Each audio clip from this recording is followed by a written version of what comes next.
Esto es algo que debo hacer. Sé que lo que me va a pasar me lo merezco, es el mejor castigo por los crímenes que cometí. Fueron acciones tan viles, tan abominables que la muerte no sería castigo suficiente. La gente merece saber la verdad. Estoy seguro de que no me queda mucho tiempo, hace tiempo que él me acecha. Recuerdo el día en el que pensamos en cometer esta abominación. Estos acontecimientos fueron una de las partes más importantes de mi vida, y se quedó grabado en mi mente para el resto de mi existencia. Cogí un taxi para llegar allí, un viaje de 13 marcos. Bajé del taxi y contemplé el lugar. Ese no se podría considerar el barrio más bonito de Berlín. Pero allí era la reunión. Yo era un joven científico. Empecé a trabajar para el gobierno hacía 6 años, unos días antes de que Polonia fuera invadida. Yo tenía un laboratorio independiente, pero cuando recibí esta invitación no podría haberme negado. Por fin un presupuesto a la altura de mis ideas. Toqué 3 veces a la puerta, 2 golpes rápidos y uno seco.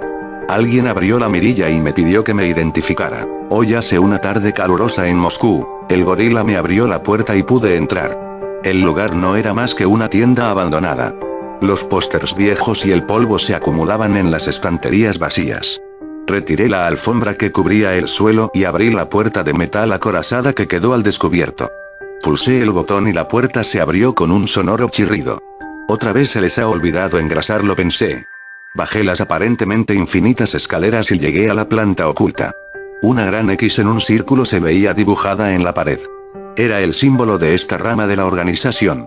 Mientras me dirigía a la sala de reunión vi de reojo varias salas en las que se llevaban a cabo experimentos que según nuestro comandante lo que se hiciera allí no era de nuestra incumbencia. Los largos pasillos con paredes de hormigón encerraban grandes misterios. Finalmente llegué a la sala acordada. 2 guardias armados custodiaban la puerta. Me senté en la mesa y esperé a que llegara el jefe. En la sala de reunión se podía ver el emblema, justo detrás de la gran silla que le correspondía al jefe. Había otros científicos conmigo, pero no hablé con ellos. Soy de naturaleza solitaria, nunca he tenido demasiados amigos. Solo hablaba cuando era necesario, y no conocía mucho a la gente con la que me tocaba trabajar, aunque tampoco es que le pusiese mucho empeño. Cuando llegó el jefe, mis compañeros ya estaban sentados. Bien, como seguramente sabrán, la guerra no va a nuestro favor. Hemos perdido territorios por todas partes, y aún peor, ya estarán al corriente de que algunos de los mejores científicos que teníamos se han ido con los enemigos. Por lo que sabemos, podrían estar desarrollando armas atómicas. ¿Y eso dónde nos sitúa? Nos sitúa en que debemos estar protegidos. Ya conocen a estos americanos. Seguramente estarán encantados de volarnos por los aires. Debemos atacar primero. ¿Y cómo lo haremos? Algunas de las mejores mentes que tenemos se han ido con nosotros. ¿Qué sugiere? Sugiero, querido amigo, que debemos crear algo aún más poderoso que las bombas atómicas. Pero estamos pensando que una bomba no sería tan buena idea si el territorio enemigo queda vaporizado. Tenemos que tomarlo, no destruirlo. ¿Y cómo espera conseguir eso? La respuesta más apropiada debe ser humana. Señor, con todos mis respetos, andamos escasos de hombres. Pero, ¿y si tuviéramos un hombre que equivaliese a un pelotón? Perdone señor, pero no le entiendo. Desgraciadamente la evolución va demasiado despacio. Pero si consiguiéramos la manera de crear al soldado perfecto, la guerra acabaría en cuestión de semanas. ¿Un qué? Eso es ciencia ficción. Por eso les he traído aquí, caballeros. Ustedes son los únicos que pueden convertir la ciencia ficción en ciencia. Por eso he decidido clausurar temporalmente sus proyectos actuales, para que centren sus esfuerzos en este trabajo. En ese momento no sé cómo me sentí. En parte creía que mi jefe estaba loco, que nuestra derrota aparentemente inmediata le había hecho perder un tornillo.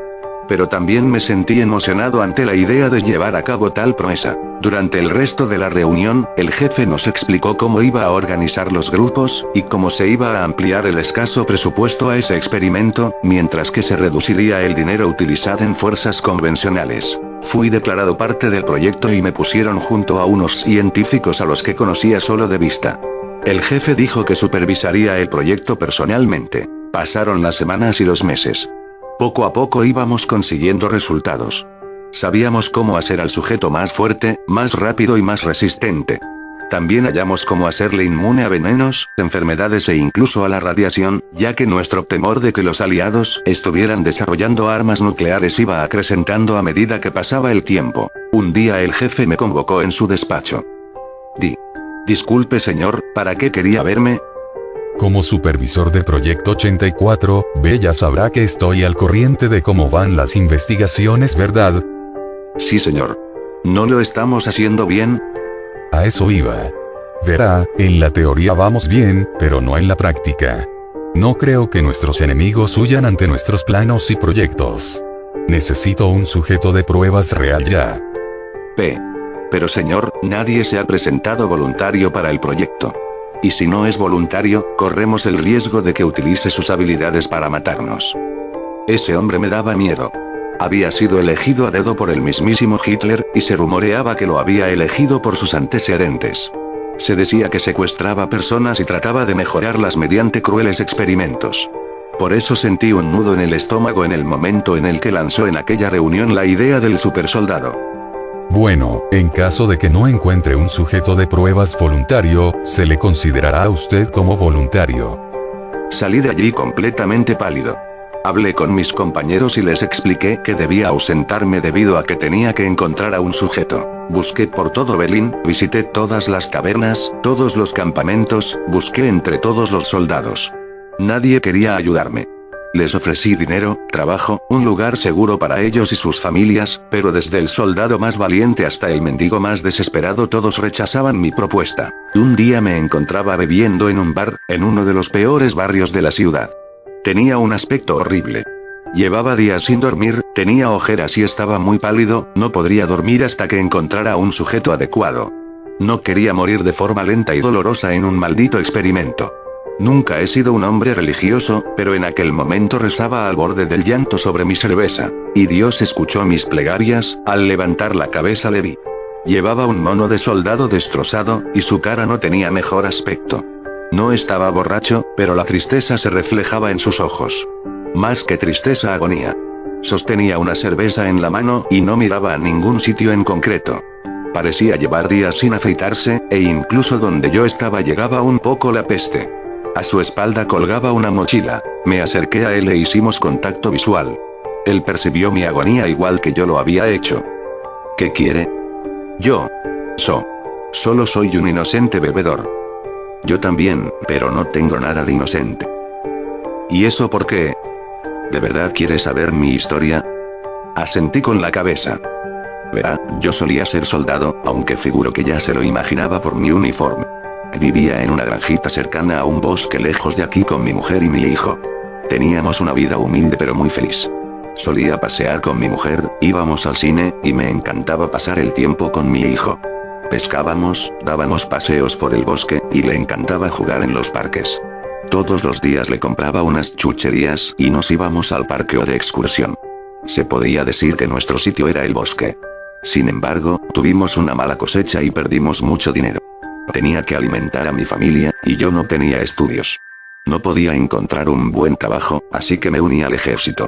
Yo no apoyo las ideas de Hitler, de hecho ni me gusta. Es un asesino, pero me tragué el orgullo y me hice otra de sus marionetas. No salí a combatir ni nada. No tuve la oportunidad. Hace 2 semanas me dieron la noticia. Recuerdo el día. El coronel nos informó acerca de algunos lugares que habían sido bombardeados. El color de mi piel cambió cuando oí que donde se ubicaba mi granja estaba en la lista.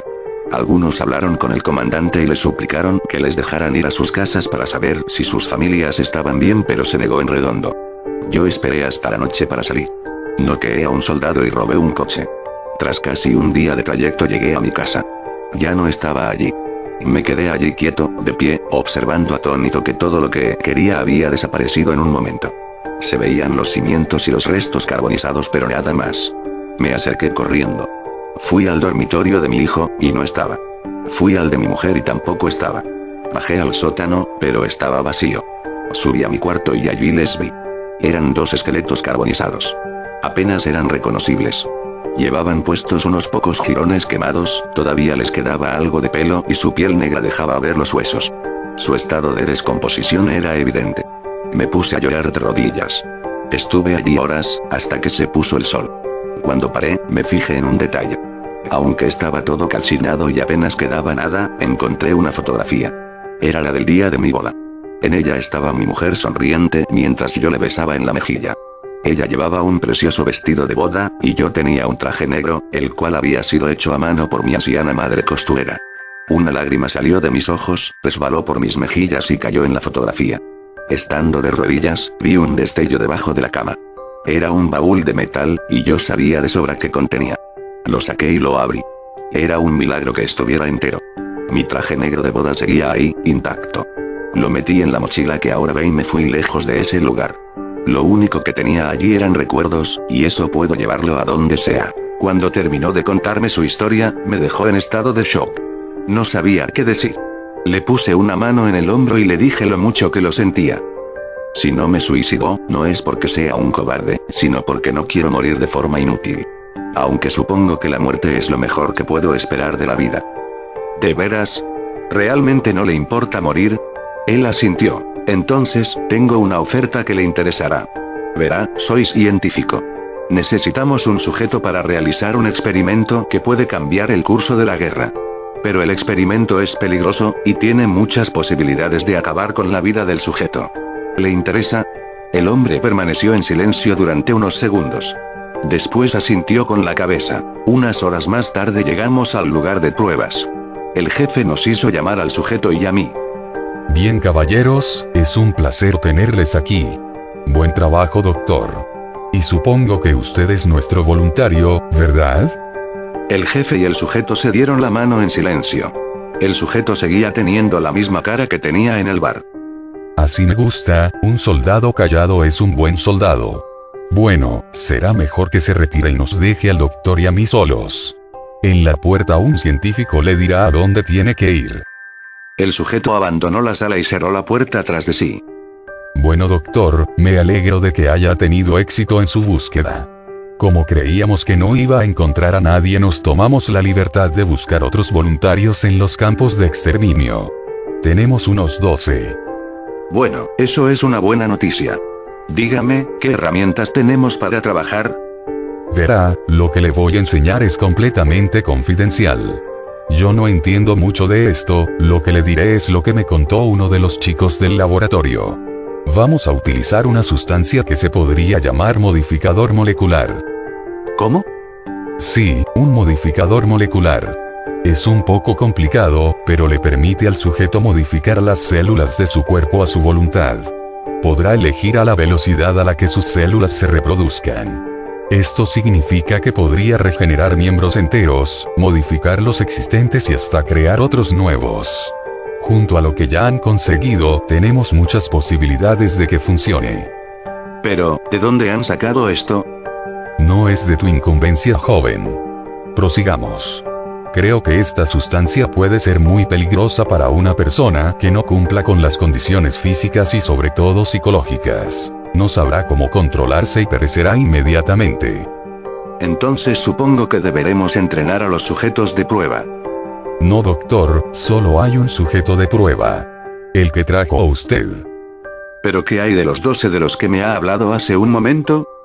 Mi joven amigo, esos eran para descubrir de qué era capaz el modificador. Gracias a ellos sabemos la voluntad que requiere y las condiciones físicas ideales. Así que están todos muertos. Bueno, ahora quiero que se ponga de acuerdo con los ingenieros y aprenda cómo puede hacer que la fórmula no sea letal. Durante el siguiente par de meses no hice otra cosa sino trabajar. Aprendí a configurar la fórmula para hacer que se pudiera usar sin matar al sujeto. Ayudé a los ingenieros a construir la máquina en la que lo administraríamos. El sujeto, nunca aprendí su nombre, así me afectaría menos su muerte o su destino, fue obligado a consumir una dieta estricta y a hacer mucho ejercicio. Pronto consiguió una forma física formidable, pero mentalmente seguía hecho polvo.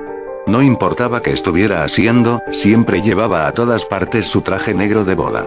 Incluso se acostaba con él. Ni sabía si se lo quitaba para ducharse. No hablaba. Le comuniqué mis inquietudes al jefe, pero él decía que no podíamos echarnos atrás tras tanto tiempo, y que si moría ya encontraríamos a otro sujeto. Finalmente llegó el día del experimento. Todo el mundo estaba listo. Estábamos en una sala llena de máquinas y de gente trabajando. Había unos cámaras que tenían la tarea de grabar el experimento para su posterior análisis. Acompañé al sujeto a una especie de cabina metálica que tenía un pequeño pero grueso cristal desde donde podríamos ver su rostro y parte del torso. Ni siquiera para la prueba se quitó el traje. Bien, ahora explicaré cómo vamos a hacer esto. Primero le meteremos en la máquina y le inyectaremos el modificador molecular para que le haga efecto por dentro. Dolerá bastante, se lo advierto. A continuación el mismo modificador, esta vez en forma de gas, se meterá por los poros de su piel, afectando de esta manera al exterior. Y por último la parte más importante. Para que esto funcione tendremos que desarmarle, por así decirlo, con unos rayos de energía que saldrán de las paredes. Si quiere sobrevivir tendrá que ordenarle a su cuerpo que le dé forma. Como tendrá el modificador en sus genes ya podrá hacerlo. Recuérdelo. Se metió en la máquina, le amarré bien con la ayuda de otros científicos y busqué entre los instrumentos una enorme jeringuilla. Miré al jefe quien me observaba desde una ventana circular por encima mío. Echó una mirada atrás y al volver a mirarme asintió con la cabeza. Inyecté el suero y el sujeto hizo una mueca de dolor y se sacudió violentamente. Cerramos la cabina con una palanca y tras una combinación de botones la cabina se llenó de una niebla densa. Esperamos 20 segundos y después giré la palanca que activaba el rayo. La cabina se iluminó junto a un sonido ensordecedor. Tras unos segundos eternos pudimos ver lo que había dentro de la cabina. El ser que nos observaba ya no era humano ni por asomo. Lo único de humano que tenía era su forma y el traje negro que llevaba puesto. Su rostro se había esfumado. Su cabeza parecía un lienzo en blanco. No tenía ojos, ni boca, ni nariz, ni pelo, ni ningún rasgo facial. Todos los que pudimos verlo estábamos inmóviles. El sonido fue cortado por el megáfono llamándome. Me dirigí allí mientras todos seguían contemplando la criatura que tenían enfrente y que solo hacía pocos segundos era humano. El jefe me estaba esperando en su despacho. Y bien. ¿Ha funcionado? ¿Funcionado? Lo único que he visto es que hemos convertido a un hombre en un monstruo, que creo que está muerto. ¿Muerto? Sí, no se mueve. Dele tiempo, doctor. Y a propósito, si vuelve usted a amenazarme le juro que descubrirá lo cómodas que son las instalaciones de un campo de concentración. Cuando estaba a punto de replicar un científico entró corriendo en la sala. Doctor. No sabría decir si del pánico o de la felicidad se está moviendo. Está vivo. Oí cómo se descorchaba una botella de champán y el tintineo de unas copas. Parece que su experimento ha sido un éxito, brindemos por ello.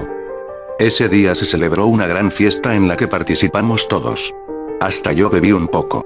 Nosotros acabábamos de dar el primer paso de Alemania hacia la victoria. Y en buen momento. En esos momentos las estábamos pasando canutas, perdíamos a gente por todas partes. Al día siguiente tuvimos que volver al trabajo. Que estuviera vivo no demostraba nada, simplemente podríamos haber deformado a alguien. Hablando de eso, aunque aparentemente a nadie parecía importarle, yo no paraba de preguntarme de por qué su rostro había desaparecido. La lógica me decía que al formarse de nuevo no había sabido cómo recrear su rostro, pero también me preguntaba si lo que sucedía era que no quería que nadie volviera a verle la cara. Estar con esta nueva transformación no me parecía tan raro, ya que era la misma persona que antes excepto por su ausencia de rostro. Se movía silencioso y trajeado sin mediar palabra. Dejé de lado la filosofía y me centré en el trabajo. Lo transportamos a una sala de cristal extra grueso, resistente a la radiación y al fuego y comenzamos a hacer pruebas. Los espectadores éramos unos cuantos científicos, los mismos cámaras de la prueba y yo. El jefe estaba con nosotros, y era el que esperaba con más ansias ver su supersoldado. Empezamos a llenar la sala de radiación por unos conductos. Primero pusimos la suficiente para poner enfermo a un hombre adulto medio. Ninguna reacción. Subimos S600 rats, dosis suficiente para matar a un hombre adulto. Ninguna reacción. Y así, poco a poco llegamos a 6000 rats. Nada. Se abrió una plataforma en el suelo por la que cayeron los residuos y llenamos la sala de vapor para descontaminarla. Tomé algunas notas junto a mis compañeros. Luego le expusimos a varias enfermedades, pero nada, no se contagió. Tomamos más notas. Durante todas las pruebas el sujeto permaneció inmóvil, observándonos. Aunque eso era imposible. El cristal estaba diseñado de una manera que nos permitía verle a él pero no él a nosotros. Decidimos pasar al combate. Trajimos a una persona con una bolsa en la cabeza y la metimos en la sala. Se la quitó y al ver a la criatura empezó a gritar. Golpeó las paredes y trató de escapar, pero la criatura cada vez se le acercaba más y más. Lo que sucedió a continuación nos dejó helados. De su espalda salió un tentáculo que atravesó al hombre por el estómago. Después salió otro más y atravesó al hombre por el pecho, y con el esfuerzo con el que se parte una rama seca rompió al individuo por la mitad. Unos de los cámaras empezó a vomitar, mientras los demás observábamos cautivados y aterrados al mismo tiempo. El jefe, con una ligera sonrisa, dijo que este combate no había sido muy justo, por lo que dijo que teníamos que organizar una pelea más justa. En la sala entró un soldado con un cuchillo, y al ver al monstruo se lanzó sobre él. Le cortó un brazo y del muñón salió una sustancia negra parecida a sangre. El ser convirtió la mano que le quedaba en garras con las cuales se rajó la cara al soldado y después de un rápido movimiento le abrió el estómago y sacó sus órganos, dejando el suelo completamente empapado de sangre. Cuando acabó con el soldado, ante nuestros incrédulos ojos hizo que su brazo volviera a crecer. El jefe sonrió y dijo que deberíamos aumentar el nivel de la apuesta. En la sala entró un hombre armado con una pistola. El hombre, nada más verlo, le hundió 3 disparos en el pecho y le voló parte de la cabeza. A todos se nos encogió el estómago al ver al fruto de nuestro esfuerzo caer al suelo. El hombre se puso a gritar diciendo que ya había cumplido su parte del trato y que ahora debían dejarle irse. De repente se cayó, y empezó a escupir sangre por la boca. Miramos a su pecho. Estaba atravesado por un tentáculo. El ser levantó a su ahora indefensa víctima, acercó su cara contra la suya y el hombre vio como el agujero de su cara se cerraba. La víctima dejó de patalear y el ser lo tiró con fuerza contra la pared. Quedamos todos en silencio. Mediante un vapor que salió de las paredes, se obligó al ser a volver a su jaula y pasaron varias personas a limpiar la sangre y a recoger a los cadáveres en bolsas negras. El jefe no podía estar más orgulloso. Por fin había creado lo que quería, una máquina de matar perfecta que no sentía piedad, que era casi indestructible. Tal era su estado de ánimo, que incluso nos dio una bonificación salarial ese día. Más tarde yo y mis compañeros nos reunimos en su despacho para hablar sobre los resultados del experimento. Caballeros, no podría estar más orgulloso. Por fin lo hemos conseguido. Ahora nada podrá detenernos. Señor, hay que hacer más pruebas. Le hemos visto actuar, pero todavía tenemos que verle trabajar en espacios abiertos. No es lo mismo matar algo en una sala pequeña e iluminada que en un oscuro bosque. Bueno, tienen razón. Tenemos que preparar una prueba en el exterior. Y a propósito, ¿cómo van a hacer que esa cosa entre o salga sin matar a nadie? Esa es una buena pregunta. Por suerte, ya he pensado en ello. He diseñado este collar eléctrico. Por muy indestructible que sea, esto le producirá suficiente dolor como para noquearlo. Una descarga de esta preciosidad alargada 30 segundos es lo bastante potente como para matar a un hombre adulto. Ese tipo me ponía nervioso. Parecía disfrutar demasiado con su trabajo, mientras que yo todavía seguía reflexionando de dónde habían sacado a esos pobres hombres a los que la criatura había asesinado hacía solo unos minutos. Perfecto. Me alegro ver a alguien que piensa en todo. ¿Y qué terreno vamos a usar? Un área perteneciente a un bosque. Vallaremos el perímetro establecido y colocaremos torres de vigilancia por toda la zona desde las que nos informarán de cada paso que dé. A la noche del día siguiente todo estaba preparado y junto con mi equipo fui al despacho del jefe desde donde escucharíamos las transmisiones. En su despacho había bastantes equipos de radioaficionado, unos 6, uno por cada vigilante. Cada equipo tenía un nombre encima que explicaba dónde se localizaban cada uno. Había uno en el extremo sur, otro en el extremo norte, otro en el extremo este, otro en el extremo oeste, otro en el centro norte y otro en el centro sur. El vigilante del extremo sur llamó para informar de la correcta colocación de la criatura en el perímetro.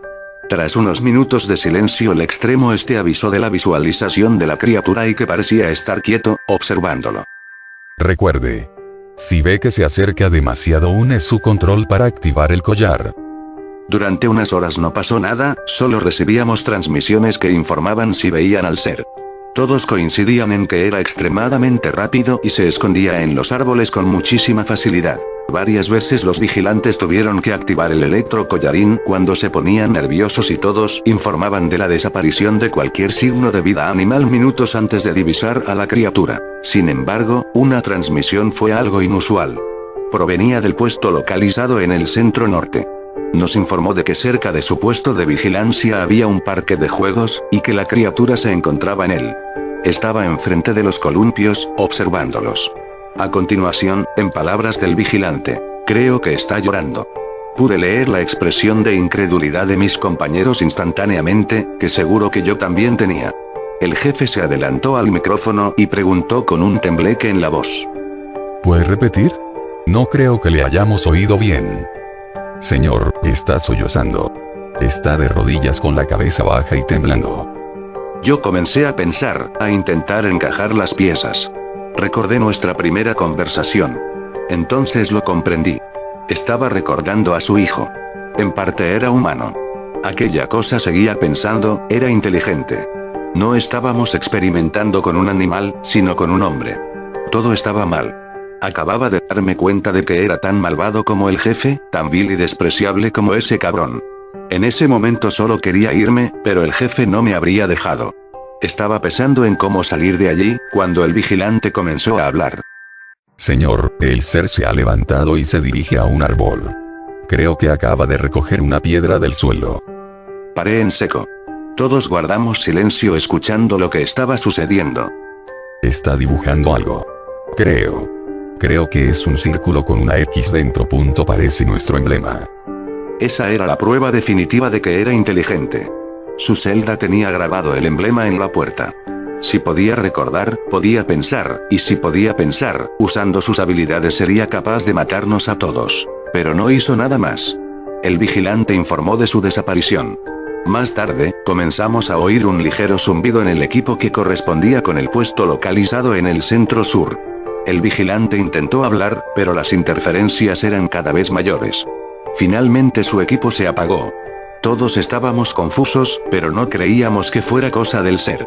Al fin y al cabo los vigilantes podían activar el collarín en caso de peligro. Pero luego se repitió lo mismo en el puesto sureste. Cada vez estábamos más asustados. El siguiente en caer fue el puesto noroeste. Informamos a los vigilantes de que pasaba algo y que debían estar alerta. Pero perdimos la señal del puesto noreste.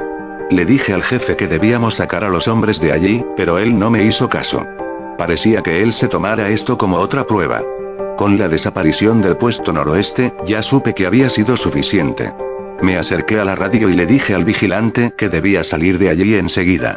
Cuando me contestó empezó a oírse mal, y completamente histérico le dije que debía salir de allí, que el ser iba a por él. Oí como la radio caía al suelo antes de apagarse por completo. Me quedé inmóvil, incapaz de reaccionar. Me giré despacio y vi a mis compañeros igual que yo. Me dirigí al jefe y le comuniqué que había descubierto que el ser poseía una inteligencia humana y que debíamos eliminarlo cuanto antes. Cuando dije eso último estalló. Destruirlo. ¿Habla en serio? Fíjese en lo que hemos creado. Esta criatura es imparable, con él podemos hacer lo que sea. Me sorprendí a mí mismo cuando le levanté la voz. Si ni siquiera podemos evitar que mate a nuestros propios hombres, ¿cómo piensa hacer que le obedezca? Está descontrolado, y es peligroso. Ahórrese sus estúpidas quejas. Con 100 como él podríamos acabar con nuestros enemigos. No solo ganaremos la guerra, también dominaremos el mundo. Cuando dijo eso me convencí de que estaba loco. Estaba a punto de decírselo a la cara cuando uno de mis compañeros dijo: Señor, creo que deberíamos enviar a alguien a que lo encuentre. Si se escapa. Tiene razón. Enviaré a unos cuantos hombres inmediatamente. En cuanto a usted, lo mejor será que se tome un descanso para reflexionar. Aunque si prefiere la alternativa. Sabía de sobra en qué consistía la alternativa, y no era perder mi trabajo. Se me concedió un retiro de una semana, la cual pasé sin salir de casa. Estaba convencido de que el ser había escapado, que me seguía y que estaba al acecho.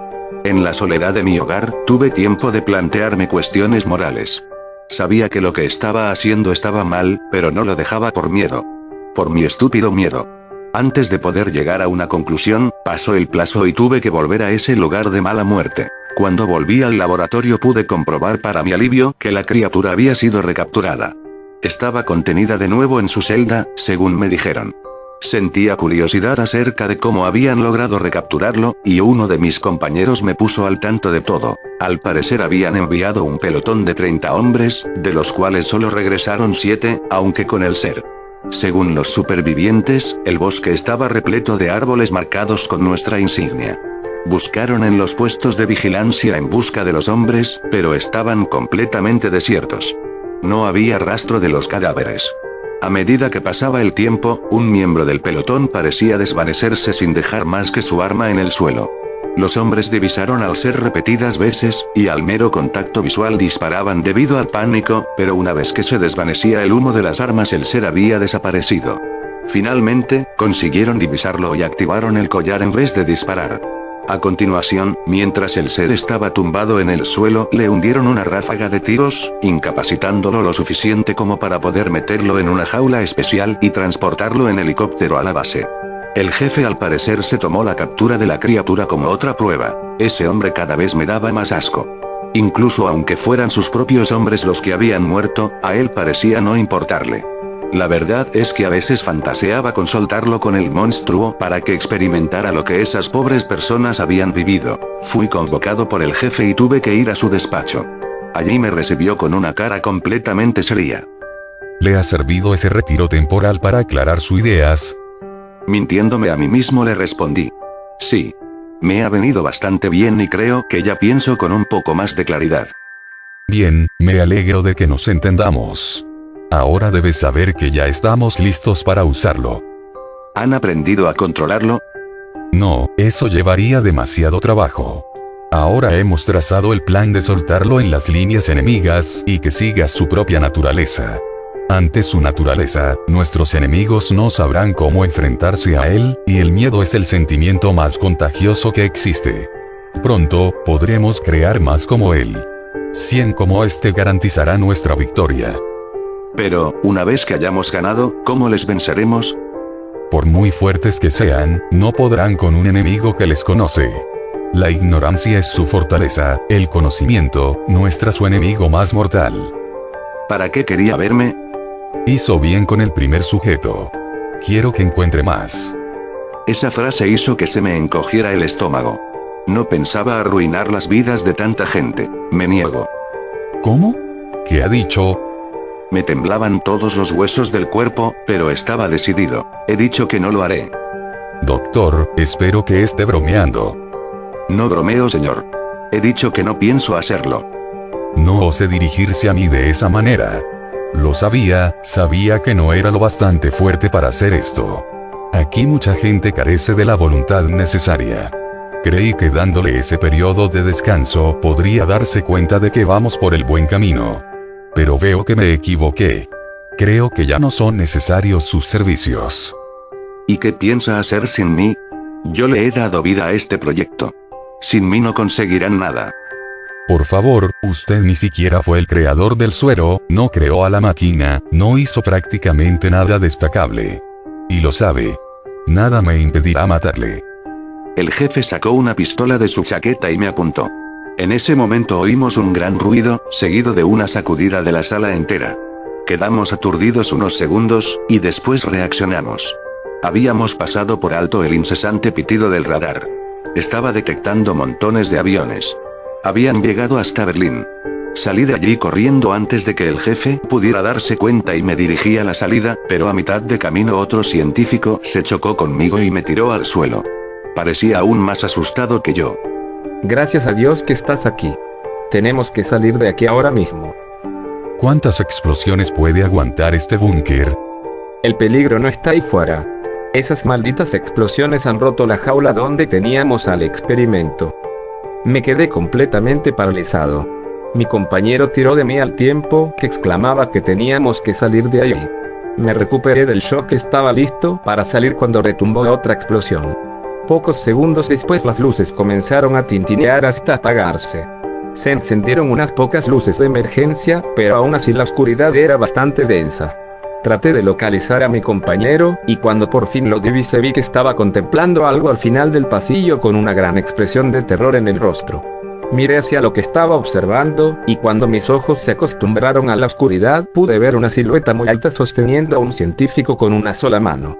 Me fijé mejor y vi que en realidad el científico estaba atravesado por el brazo de la criatura. El instinto sustituyó al razonamiento. A duras penas pude convencer a mis piernas de que se movieran, pero lo conseguí y salí de allí a toda velocidad. Atravesé los aparentemente infinitos pasillos en busca de una salida que no podía localizar a causa del pánico. Cada poco rato las salas temblaban a causa de las bombas, y en 2 ocasiones caí al suelo. Continué hasta que divisé una gran puerta que yo conocía muy bien. Era la salida. Creía que estaba salvado hasta que sucedió otra explosión, pero esta vez procedía de dentro, las calderas. Susurré para mí. Una llamarada al final del pasillo confirmó mis sospechas. Pero la llamarada hizo algo más. La luz que se mostró durante un rápido segundo me permitió verle. Lo recuerdo bien. Estaba de pie, con varios tentáculos brotando de su espalda, y parecía estar cubierto de algo que parecía sangre. Cuando le miré volteó la cabeza como un búho en mi dirección, y comenzó a dirigirse hacia mí lentamente. Comencé a patear la puerta intentando abrirla. No sabía qué era peor. Si el fuego consumiéndolo todo, el ser con paso firme acercándose cada vez más. Finalmente conseguí hacerla ceder, pocos segundos antes de que el fuego me alcanzara consumiéndolo todo, incluyendo a la criatura. Subí las escaleras como un loco, llegué a la tienda de la que no quedaba nada más que escombros, y la trampilla por la que acababa de salir. Comencé a correr por las calles sin parar. Había gente yendo por todos lados. Niños llorando por sus madres, ancianos demasiado débiles para poder correr, y sobre todo personas tratando de salvar la vida. Me quité la bata de laboratorio para ir más deprisa y continué por las calles atestadas de gente. Había muchos soldados y tanques recorriendo las calles, y algunos valientes que intentaban hacerles frente. Pronto comenzaron los disparos. No sabía quién los efectuó, pero eso no era importante. Lo importante era que una de las balas atravesó el cristal de un coche matando al conductor. Ante esa oportunidad me dirigí con velocidad al vehículo, saqué el cadáver de dentro y lo usé para escapar, conduciendo a toda velocidad y llevándome por delante todo lo que no se quitara de en medio. Me arrepiento mucho de eso, pero en ese momento no podía pensar con claridad. Conseguí salir de la ciudad en medio del caos y conduje tanto como pude hasta que el depósito de gasolina quedó vacío. Años más tarde traté de olvidar lo ocurrido y salir adelante. Ayudé en las labores de reconstrucción, y con el dinero que había ganado en aquel experimento, pude comprar una bonita casa en un pueblo cercano a un bosque, encontré un buen trabajo de ingeniero.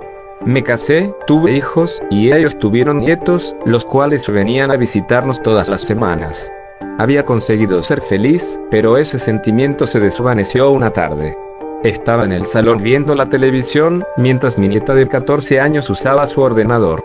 Me aburrí de los programas que estaban poniendo y fui en busca de un libro. Al pasar por detrás de mi nieta, me picó la curiosidad y quise ver qué estaba haciendo. Mi nieta era muy aficionada a la lectura y le encantaban las historias de terror. Según el título de la historia, trataba sobre un ser llamado Slenderman. Sentí curiosidad y me puse a hojear lo que estaba viendo. Pero, al ver una de las fotos que acompañaban la historia, se me paralizó el cuerpo, y me eché hacia atrás completamente aterrado. Era él. Era el ser. Estaba vivo. Abuelo, ¿qué te pasa? ¿Estás bien? Cariño, ¿me dejas ver eso? Pregunté intentando sonar lo más natural posible. Claro, míralo si quieres. Leí la historia y me sorprendí aún más. Hablaba de todo. Su traje, su ausencia de rostro, su relación con los bosques, su preferencia por los niños, supongo que era debido al recuerdo de su hijo, incluso mostraba el símbolo de mi antigua organización como su marca. Me excusé y me fui a mi cuarto. Esa noche las más terribles pesadillas se agolpaban en mi mente, todas relacionadas con ese monstruo. Supe que mi fin había llegado hace pocos días. Salí a tomar un poco el aire al bosque colindante con la casa hace 2 días, y en uno de los árboles pude verlo. Ese maldito símbolo. Desde entonces no he vuelto a salir de casa. Me paso aquí todo el tiempo, y no permito a mi familia que venga a visitarme. Están preocupados, pero no quiero que les pase nada malo. De hecho, le he visto. A través de las ventanas. Está allí, en el bosque, riéndose de mí. Y cada vez más cerca. De hecho, ya han desaparecido 2 niños en el bosque. Mi hija les prohibió a mis nietos ni siquiera acercarse al bosque. Escribo esto desde mi cuarto. Cada vez que miro a la ventana le veo entre los árboles. No me atrevo a moverme. Creo que él disfruta con mi miedo. Sé que mi muerte se aproxima, y es cada vez más cercana. Me lo merezco. Yo creé a este ser, y no me merezco otra cosa. La guerra acabó con su espíritu, y nuestro experimento acabó por eliminar todo vestigio de la bondad que residía en su corazón. Es curioso. Durante toda esta historia no le he puesto nombre, nunca me preocupé de hacerlo. Ahora sé que mi muerte será a manos del ser conocido como Slenderman.